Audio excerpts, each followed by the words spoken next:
Hello, welcome to my channel. I'm Cassie and this is That Grim Reader. Today we're going to be talking about my top 10 favourite books, with the slight caveat that these are the top 10 favourite books which I actually own physically. I read a lot of my books by audio, so I don't necessarily own all of the books that I've loved or given 5 stars. These are in no particular order. The first one is my most recent addition to this list, which I only read 2 months ago and shot straight to the top of my favourites. Book number 1 is Tender is the Flesh by Agustina Bazterrica. I'm so sorry for any authors if I butcher your names. If everyone was eating human meat, would you? Marcos is in the business of slaughtering humans, only no one calls them that. He works with numbers, consignments, processing. One day he's given a specimen of the finest quality. He leaves her tied up in an outhouse, a problem to be disposed of later. But she haunts Marcos. Her trembling body and watchful gaze seem to understand. And soon he becomes tortured by what has been lost and what might still be saved. That gives you like a kind of a gist of the vibes. I don't even want to tell you about the plot. Just go into it knowing nothing but the trigger warnings if you need trigger warnings, because this is a brutal book with a lot of like graphic scenes of humans and not just humans being hurt and killed and all that kind of fun stuff. I couldn't look away, but I also couldn't put it down. Reading this was an ordeal. I don't know if or when I will ever read it again because it traumatized me a little bit. It was an amazing read. I strongly recommend that if you feel even a little bit inclined to read this, give it a go, because I don't know why I waited so long to buy it. I'm glad I've read it. Tender is the Flesh. This was translated from the Spanish by Sarah Moses. I almost forgot to tell you that. Next we have Chlorine by Jade Song. This is another fairly recent addition to my list. A mesmerising tale of sapphic longing, intense obsession and fierce defiant becoming. Ren Yu is a swimmer. Her daily life starts and ends with the pool. Her teammates are her only friends, her coach, her guiding light. Intimacy is shared in locker room cubicles, success measured in personal bests. But this is the world of humans, of those confined to land. Ren grew up on stories of the creatures of the deep, of a creature dangerous, powerful, liberated. The creature that she has always longed to become, a mermaid. Ren dreams of the scent of chlorine, the feel of it on her skin. She aches to be in the water, and she will do anything she can to make a life in the freedom of its depths. No matter the pain, no matter what anyone thinks, no matter how much blood she has to spill. Enthralling and visceral, this is an unforgettable vision of adolescence in all its horrific glory. This is like a coming-of-age story with a horror-ish twist. Look at the cover. Look how stunning that is. It's so beautiful. That was half of the reason I wanted it in the first place. Ren thinks she's a mermaid, wants to become a mermaid, and we follow her experience navigating that. It was great. I loved it. Just gonna say that about every book. It was great. I loved it. Another one, of course, that I highly recommend. I highly recommend all of these at the point of this video. Okay, moving on. Next we have my favourite short story collection of all time, and I read a ton because I love anthologies and short story collections. I just love a little bite-sized nugget of a story, I guess. This is Out There by Kate Folk. It's one of those books that everyone compares to Black Mirror, which it's like a fair comp for it, but I think just calling it that will be doing it dirty a little bit. A fleet of fake men called Blots is unleashed onto the dating apps of San Francisco, intent on conning vulnerable women out of their data in the exquisite title story Out There. Companion story and collection close of Big Sur focuses on the futility of the Blots experiences. A sculptor trapped in a skyscraper restaurant when a violent coup erupts below creates a perfect model of the town as it is destroyed in a scale model of Gull Point. A ward for a mysterious bone-melting disorder is the scene of a perilous love triangle in the Bone Ward. A house possesses gigantic human organs that consume the overworked graduate students renting its rooms each semester. A curtain of void obliterates the world at a steady pace, leaving one woman to decide whom she wants to spend eternity with in The Void Wife. And many more that form Kate Folk's debut collection Out There, deftly combining elements of science fiction, horror, and psychological realism to create implicitly political and feminist stories.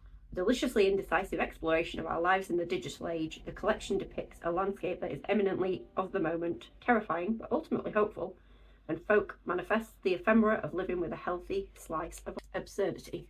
I don't think there were any books that I disliked. One of the stories is just called The Head in the Floor, in which our main character notices the top of a head in the middle of her floor, and each day it slowly starts growing up. You can see its forehead and then its eyes and then its nose, and it just keeps going until we reach a conclusion. And for everyone who hates the word moist, there's a story in here called Moist House, in which a guy has to move into a house and keep moisturising its walls so that it doesn't get dry. It sounds stupid, but it's so compelling and so amazing, and it was my favourite book of last year. I haven't actually harassed anyone to read this in a while, so if you are watching this, read the book. Read the book now, please. It's so good. Then we have Crossroads by Laurel Hightower. This is a teeny little horror novella. How far would you go to bring back someone you love? When Chris's son dies in a tragic car crash, her world is devastated. The walls of grief close in on Chris's life until one day, a small cut on her finger changes everything. A drop of blood falls from Chris's hand onto her son's roadside memorial, and later that night, Chris thinks she sees his ghost outside her window.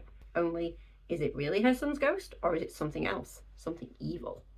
Soon Chris is playing a dangerous game with forces beyond her control in a bid to see her son Trey alive once again. So this is, it is a horror book, but it's a book about grief, about how far a mother will go for her kids. Yeah, it packs a lot into its tiny little runtime. One of my favourite horror novellas. If you're struggling to meet a Goodreads goal for the year, it's barely 100 pages. It's 102 pages, so you could sit down and read this in one go, and I would recommend you do that. It's not scary, but it's harrowing and difficult and fantastic. I know she's written Below about the Mothman, but that doesn't hugely appeal. I still might pick it up at some point, but if you have any sort of similar other low-key horror, just short, slow, but kind of psychologically disturbing, please recommend me some more books similar to this.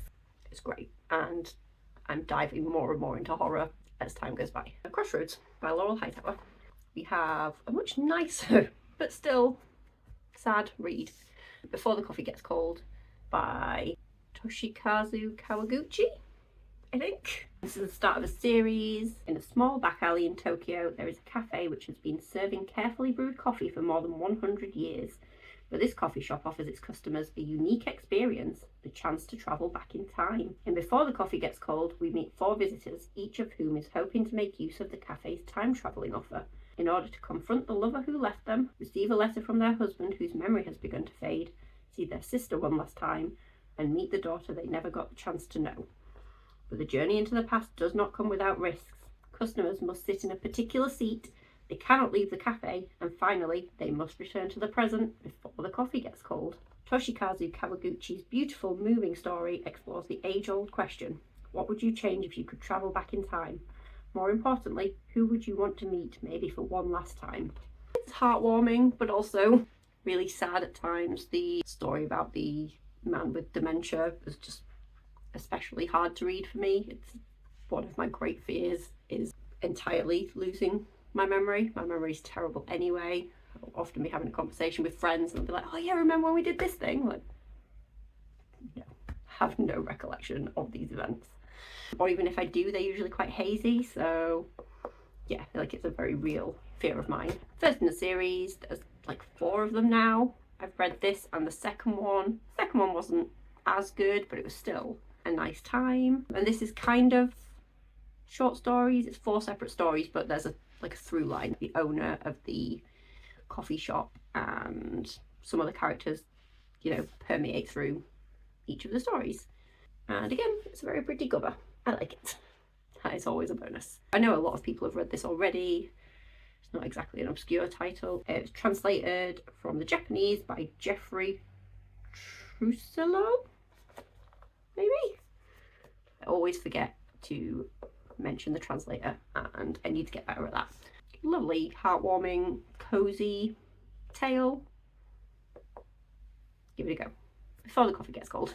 Next we have another slow burn horror-ish, but not really, but kinda, which is Our Wives Under the Sea by Julia Armfield.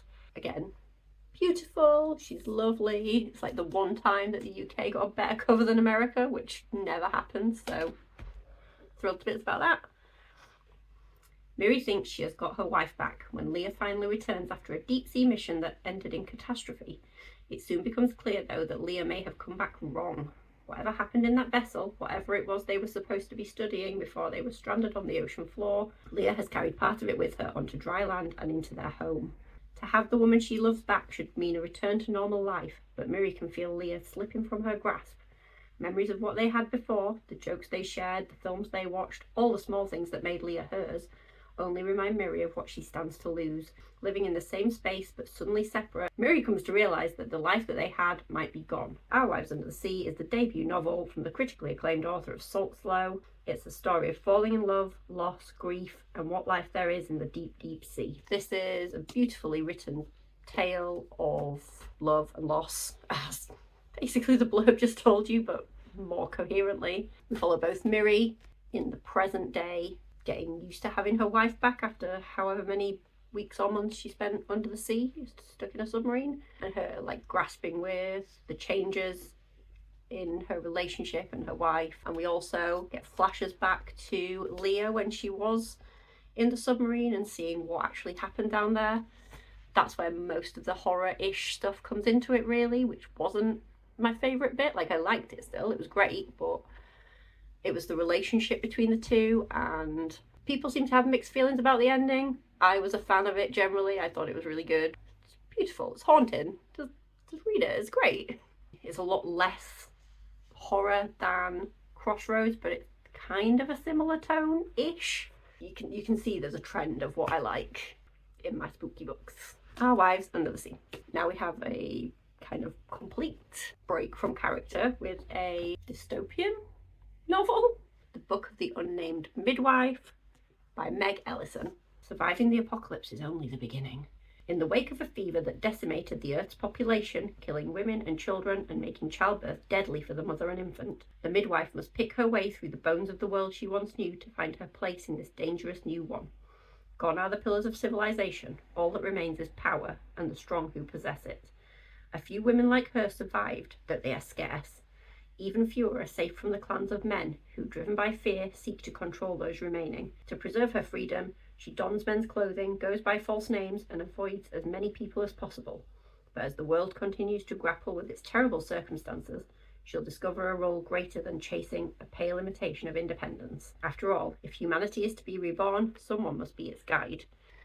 We follow a midwife with no name, basically. This is another pretty dark read. I think there's more in the series, but I don't know if I need to continue. This was enough. This was not lovely. This was a perfect little like capsule. Apart from like YA dystopian that I read too long ago. It's not really my thing. Although this does make me think I should check some more out. So if you have any dystopian recommendations, specifically adult, dark, depressing ones, please, again, let me know down below. I don't have enough books, obviously. I need more recommendations. It was Emily Fox.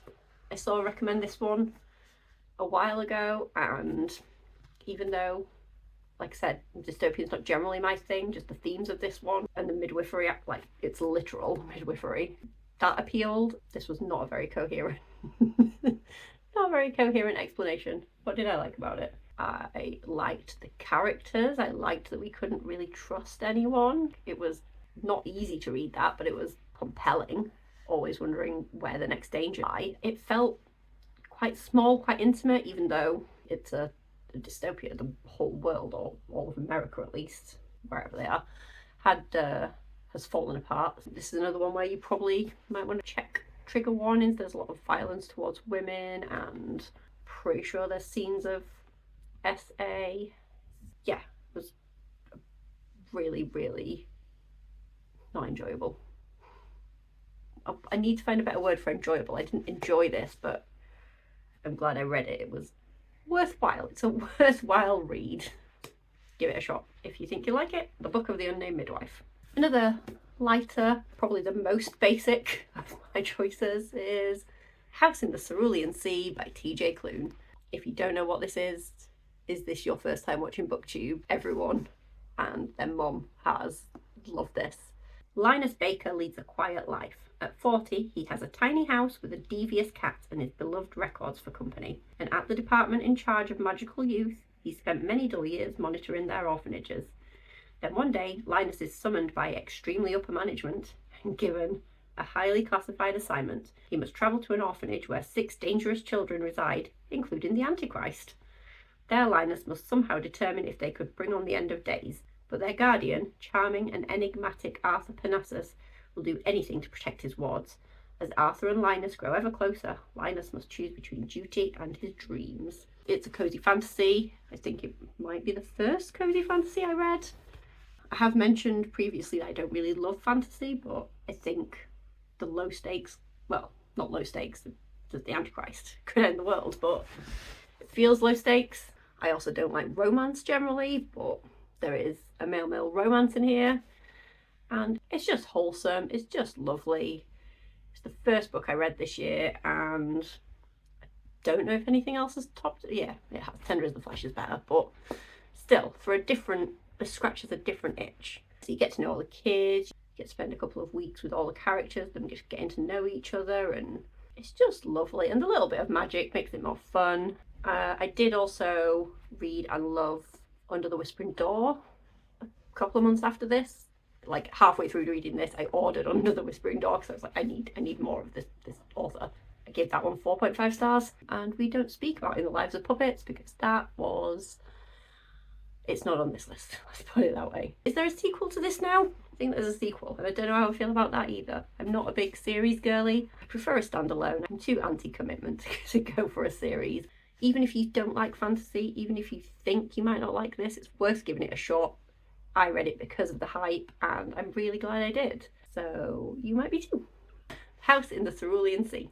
We have a more fun horror, a bit more campy, a bit more... Don't know what that was. I'm gonna do that again. The Southern Book Club's Guide to Slaying Vampires by Grady Hendrix. I think this is my favourite Grady Hendrix, but it could be my best friend's exorcism. I haven't decided yet. Let me tell you what it's about. Oh my god, this is a long... Look how long that blurb is. That's ridiculous. We might be here a while. Settle in, get a cup of tea. Patricia Campbell's life has never felt smaller. Her husband is a workaholic, her teenage kids have their own lives. Her senile mother-in-law needs constant care, and she's always a step behind on her endless to-do list. Oh no. The only thing keeping her sane is her book club, a close-knit group of Charleston women united by their love of true crime. At these meetings, they're as likely to talk about the Manson family as they are about their own families. One evening after book club, Patricia is viciously attacked by an elderly neighbour, bringing the neighbour's handsome nephew, James Harris, into her life. James is well-travelled and well-read, and he makes Patricia feel things she hasn't felt in years. But when children on the other side of town go missing, their deaths written off by local police, Patricia has reason to believe James Harris is more of a Bundy than a Brad Pitt. The real problem, James is a monster of a different kind, and Patricia has already invited him in. Little by little, James will insinuate himself into Patricia's life and try to take everything she took for granted, including the book club. But she won't surrender without a fight in this blood-soaked tale of neighbourly kindness gone wrong. If you've read anything by Grady Hendrix before, you'll know the tone this is going for. I listened to it on audiobook, and there's one scene which sent literal shivers down my spine. This was a really fun time. There are some darker parts of it, but overall it was just a joy to read. I'd recommend basically any of Grady Hendrix's books, maybe not whatever that one was called. The Final Guilt Support Group didn't really do it for me, but yeah, this is great. My Best Friend's Exorcism, also great. Horror Store, really fun, like not gonna blow your mind, but the form factor is amazing. It's an IKEA catalogue, but anyway, that's not what we're talking about. We're talking about this. Yeah, I think this is also set like in the same town or the same universe as My Best Friend's Exorcism. This is set in the 90s as well. Don't have too much to say about this one. Again, look at the cover, she's so pretty. Little shiny blood coming out of the beach. Don't even know what a fruit is.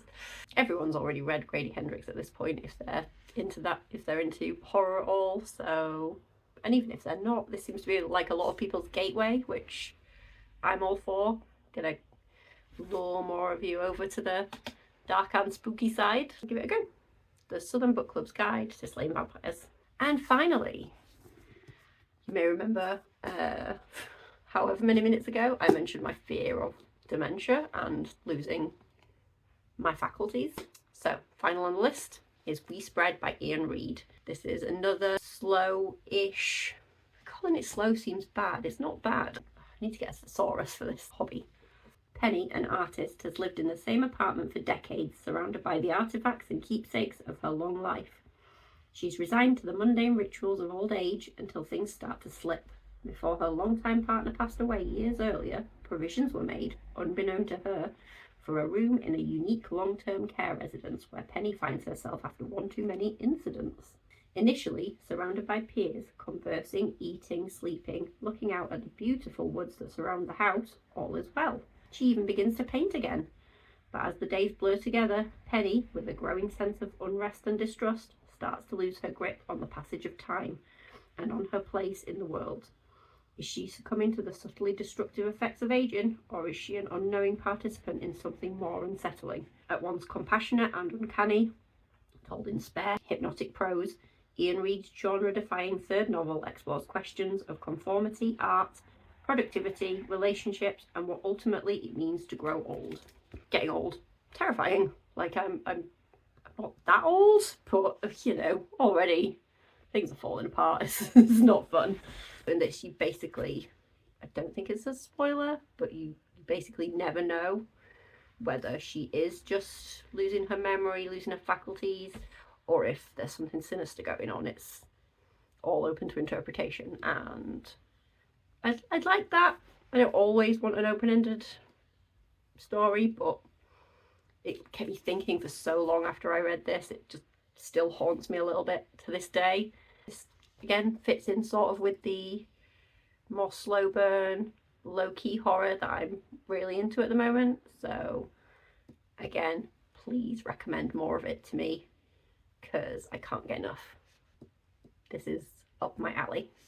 I've said that already, haven't I? This is my cup of tea. This is my jam. This is a thing that I like. It's told in like little vignettes. Is that the right word? Sometimes there's only like minutes or hours between each chapter, and other times towards the end, like, you feel through the way that it's written, you feel the panic and the fear, like regardless of whether she is just getting old or whether something sinister is happening. Either way, that's terrifying. If anything, just knowing you can't trust your own brain is probably worse. That was We Spread by Iain Reid. So there we are. There are my top 10 kind of favourite novels and a short story collection. If you have anything similar at all to any of these to recommend, please do. Especially Tender is the Flesh. That's the first sort of more, not gory, but more explicit horror, I guess, that I've really read, and I really enjoyed it. Please leave any recommendations down below. Thank you so much for watching this video. Hopefully there will be yet more to come. I've been Cassie, this is That Grim Reader, and I'll see you again soon. Bye!